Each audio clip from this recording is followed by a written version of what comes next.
Assalamualaikum warahmatullahi wabarakatuh. Jadi kita bahas soal uh, irit itu mana yang bisa mencapai hasil lebih banyak, antara dari gaya berkendaraannya atau modifikasi pada kendaraannya. Ya sebenarnya sih kalau ingin maksimal kan dua-duanya ya. Tapi kita lihat dari effortnya lah ya, dari biaya ya.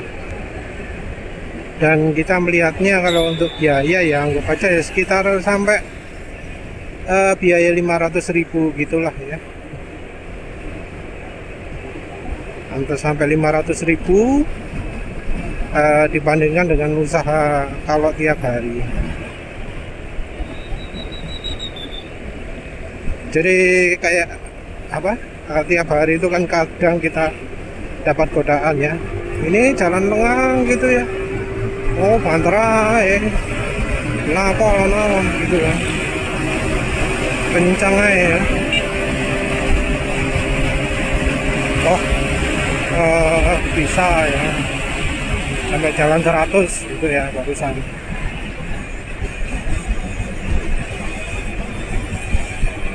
Orang tentu tahu ya, kalau ngebut itu pasti boros. Kalau borosnya seberapa orang jarang ngukur.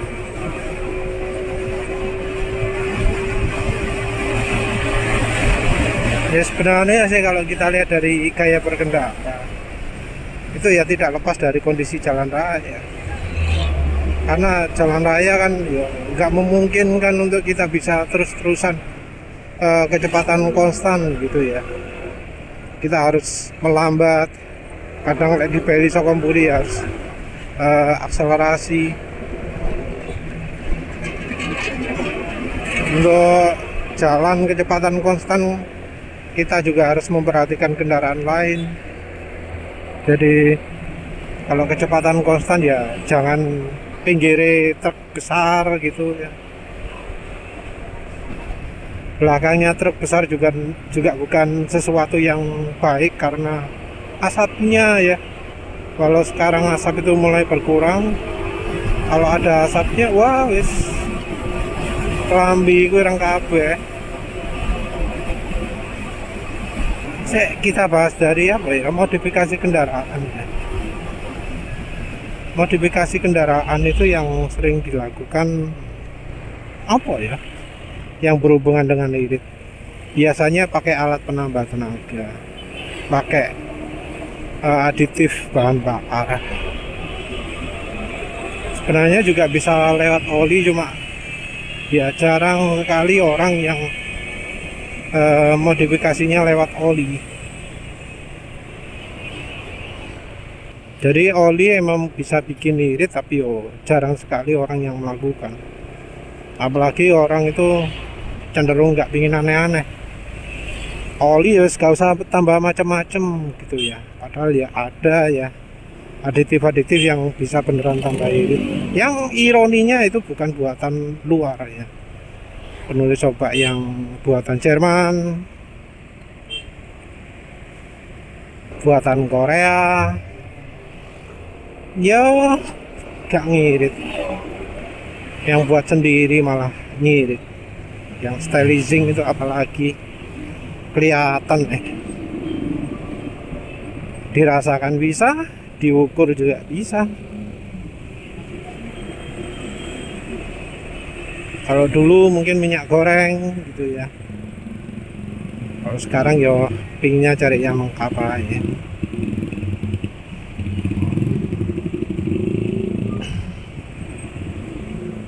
Ya prinsipnya sih kalau pingin ngirit ya mesin harus dibuat licin. Licin itu bisa dari aditif padatan logam, juga dari menambah film strength, juga menambah kekentalan. Jadi oli terlalu encer juga boros ya.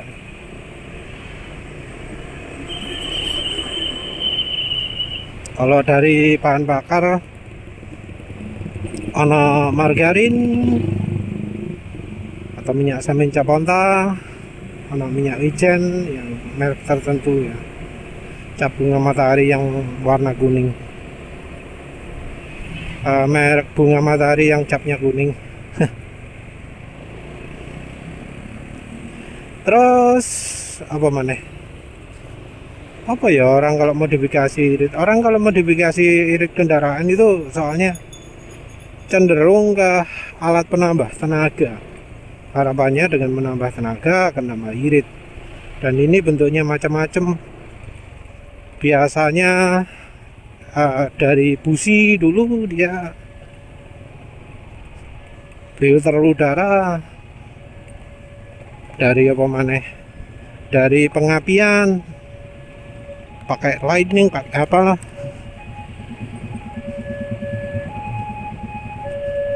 Oh iya, juga ada yang lewat aki gitu ya. Kalau lewat aki sih menurut penulis itu karena sistem bawaan kendaraannya ya kurang sip ya, nggak memperhitungkan, kurang perhitungan, entah dari ukuran akinya, entah dari cara ngecasnya atau macam-macam lah wis. Juga ada yang lewat pasang alat di saluran bensin, di uap oli, di kabel busi. Penulis sendiri punya produk itu ya yang namanya pro kapasitor atau cemenita. Kalau cemenita itu untuk kendaraan injeksi efeknya kecil, untuk kendaraan karbu efeknya luar biasa. Kalau karbu ada yang sampai 30% ya, padahal dia bikin sendiri cemenitanya. Kalau kendaraan injeksi mungkin ya cuma 10%. 10% itu kasarannya dari 50 km per liter jadi 55 gitu ya, sepeda motor. Kalau mobil lebih kecil cemenita efeknya. Yang besar itu kalau pro kapasitor. Pro kapasitor pun efeknya nggak bisa dibilang besar. Jadi kayak mobil Matic konsumsi 11 km per liter jadi 12 atau 13. Kalau mobil manual ya 15 jadi 19 bisa. Yang ngiritnya paling banyak itu justru dari saluran udara ya. Jadi kalau orang nyari tenaga putaran atas pakai saluran gede, kita nyari tenaga di putaran rendah ya pakai saluran kecil. Kalau pakai silek di mobil bisa 20% nih. Tapi kalau penulis sih pakai silek terutama untuk nyari tenaga bawah. Untuk mobil jadi biar kuat nanjak, sangat kuat nanjak. Tanjakan 45 itu enteng kalau muatan penuh. 60 sih kuat muatan penuh. Yang penting bannya ono gripe gitu aja.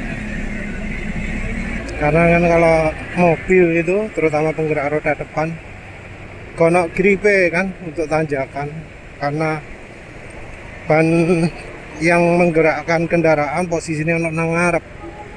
Kalau lagi menanjak yo gak ono gripe kan. Ini terutama untuk mobil penggerak roda depan yang bodinya panjang, yang center of gravity-nya tinggi, sing bane gak fleksibel. Apalagi karena kebanyakan nggak pakai LSD ya, limited slip differential. Jadi kalau ban kiri sudah muter di polno nang kiri kabeh, yang kanan nggak akan ikut-ikut. Kalau ada LSD kan misalnya ban kiri spin full, yang kanan pasti melok-melok. Jadi kira-kira 20% itu pun pakai cara yang kebanyakan orang nggak tahu. Penulis ngomong pro kapasitor cemenita itu sebenarnya ada alat semacam juga.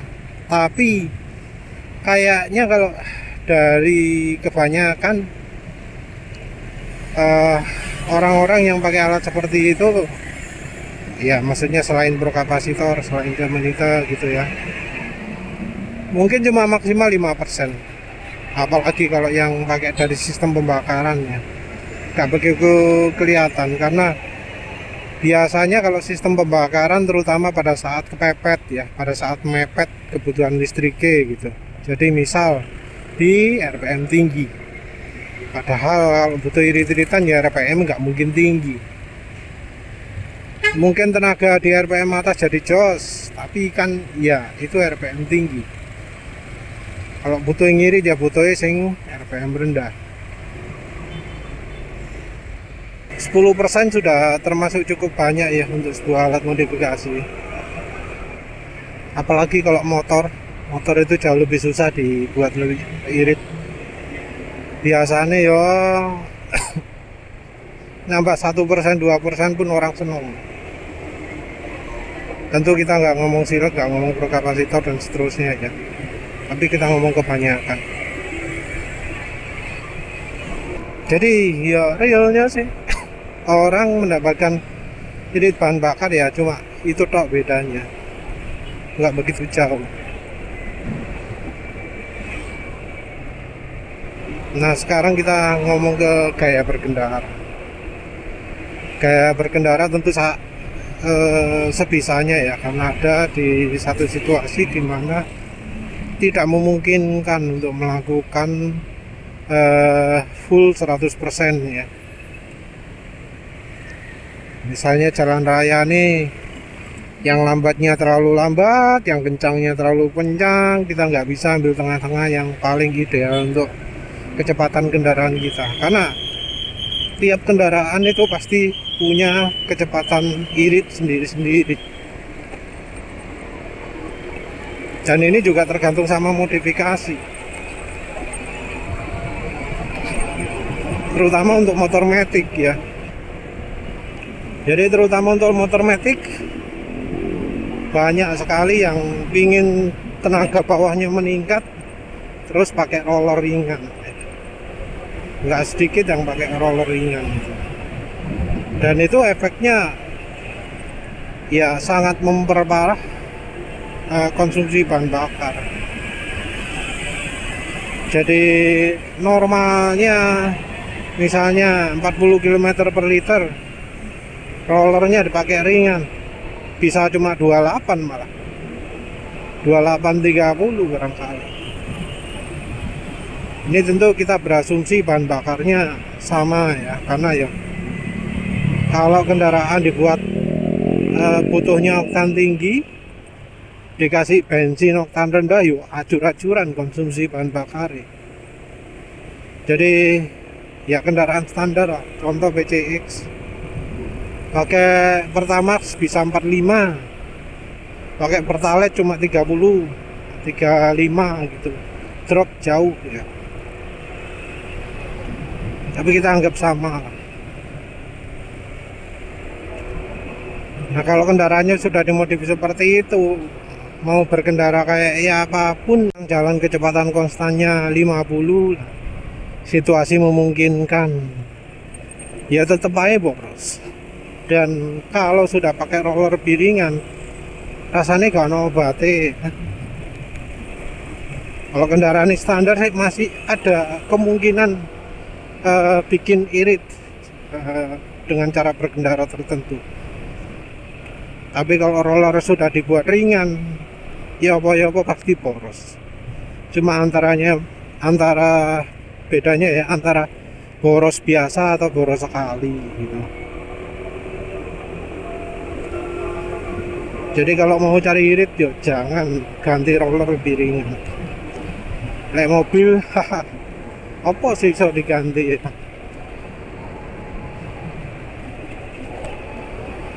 Kalau mobil itu soalnya biasanya orang untuk berkendara ya sekitar 2000 rpm ya. 2000 rpm kalau mobil 4 silinder, 3000 rpm kalau mobil 3 silinder, atau kalau mobil mesinnya bermasalah. Kalau mesin sehat ya mestinya 2000 itu kuat guys. Ada juga yang karena kepepet 3000-nya nggak bisa, di atas 3000 nggak bisa. Biasanya itu karena orangnya salah milih oli. Karena kalau dibuat ketno di atas 3000, getaran mesinnya luar biasa. Ya getaran karena olinya wis peret tapi dipaksa diteruskan dipakai. Dipikir kalau harganya mahal oli bisa awet, bisa tahan RPM tinggi.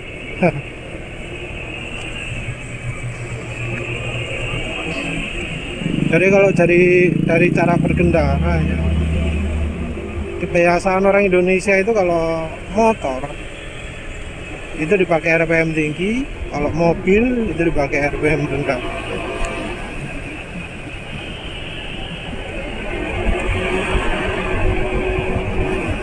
Jadi kalau kita ngomong sama-sama standar bukan yang modif, orang itu akan jauh mendapatkan peningkatan irit dari merubah cara berkendara di motor matic. Kalau di mobil, orang itu cenderung pakai RPM rendah.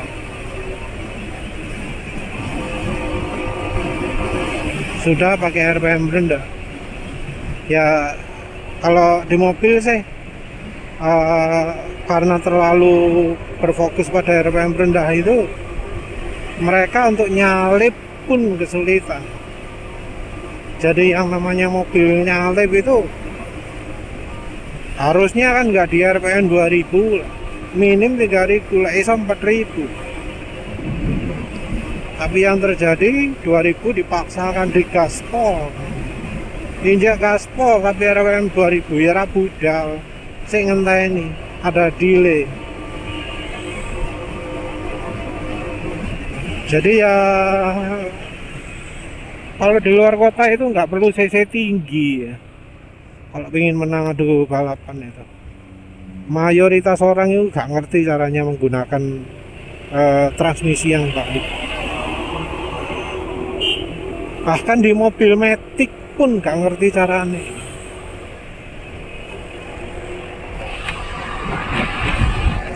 Jadi kalau di mobil matic itu ada, kalau yang agak baru, sing paling baru ya apa, tapi kalau sing agak-agak baru itu overdrive. Overdrive itu fungsinya untuk ngirit ya, RPM dibatasi 2000, kecepatan berapapun diusahakan 2000. Nah kalau ingin akselerasi itu dimatikan, bakal kuat akselerasi nih, bakal top. Kalau nggak gitu ya lelet. Kalau yang lebih lama lagi sistemnya ono model sensor ya, jadi mobilnya baru akan akselerasi maksimal kalau ada klik di tombolnya. Jadi di throttle-nya motor mobil matic yang tipe lama itu ada saklar yang menentukan apakah gasnya wis full ditekan mentok apa enggak. Kalau sudah mentok, maka dia akan ada setelan sehingga rasio gigi dibuat lebih lebih pendek ya. Jadi RPM-nya jadi bisa tinggi. Kalau nggak gitu, nggak bakal bisa tinggi. RPM ngendon di RPM rendah terus. Begitu naik ke 3000 pindah gigi, RPM naik 3000 pindah gigi gitu ya. Tapi ya lepas dari itu semua, kalau yo smelok apa setelan asline gitu ya, ngegasnya nggak pernah full ya, di mobil otomatis RPM rendah terus. Kalau di motor matic berkendaranya ya kita harus cari tahu ya, karena sangat tergantung modif. Beda kendaraan beda. Kayak misalnya dulu awal-awal untuk iritnya motor penulis itu kecepatannya adalah 50. Jadi kalau pingin irit kecepatannya 50. Terus pernah pakai nano energizer, pernah pakai apa jenenge sing jijine mana, Linos juga ya, Linos perak turbo gitu ya. Itu bisa membuat kendaraan lebih irit kalau berkendara kecepatan lebih rendah. Jadi kecepatan 35 atau 40, bukan di 50 paling iritnya. Kenapa kok kalau kecepatan lebih tinggi nggak irit? Karena kalau untuk motor penulis aditif tersebut yang atsiri untuk bensin, yang nano energizer untuk oli mesin, itu kalau RPM tinggi efeknya hilang. Jadi ya kalau pingin irit ya harus kecepatan rendah. Begitu kecepatan tinggi hilang efeknya, mulai menghilang dalam waktu kira-kira 5 km hilang efeknya. Enggak sampai 5 sih, 2 kilometeran gitu. Nah sekarang penulis pakai silek. Silek ini bikin tenaga bawah lebih muncul. Penulis sayangnya nih meteran yang kanan ini maksimalnya 6 ya, 6 bar, jadi nggak bisa lihat. Tapi yang jelas kecepatan 60 pun itu bisa irit. Kalau 70 cuma 5 bar, tapi kalau kecepatan 60 bisa 6 bar. Kalau pengen irit sekali ya caranya biasanya ya digas, terus lepas gas pelan-pelan sampai kecepatan yang diinginkan. Nah berapa penambahan iritnya itu? Yang jelas kalau pakai metode seperti itu ya, kita lihat dari angka MED-nya. Kalau gaya serampangan penulis bisa dapatnya ya 40-42 gitu kilometer per liter. Tapi kalau digas pakai cara itu tadi, kecepatannya buat 60, terus digas dulu, terus diturunkan pelan-pelan sampai jadi 60, itu bisa sampai 48 lah ya. 48 karena situasi jalan tidak memungkinkan. Kadang harus ngerem, kadang kecepatan 60 itu terlalu kencang. Sementara jalan 40 gak iso seirit itu. Jadi yo sebenarnya cukup besar juga ya, dari 40 ke 48. 42 ke 48 itu masih termasuk besar. Ya secara umum sih cara berkendara itu bisa memberikan hasil jauh lebih banyak daripada kalau modif secara umum ya. Tentu ya hasil akan sangat maksimal kalau dikombinasikan. Berkendaranya juga iya. Tentu kita ngomong irit dari konsumsi bahan bakar. Karena kalau kita ngitung rupiah ya, bisa jadi pakai Pertalite mau nggak mau kendaraan ini jadi boros. Nah kalau sudah begitu harus dimodif. Modifnya ya gimana caranya kendaraannya nggak butuh oktan tinggi. Ya wes lah itu saja. Terima kasih udah menonton. Assalamualaikum warahmatullahi wabarakatuh.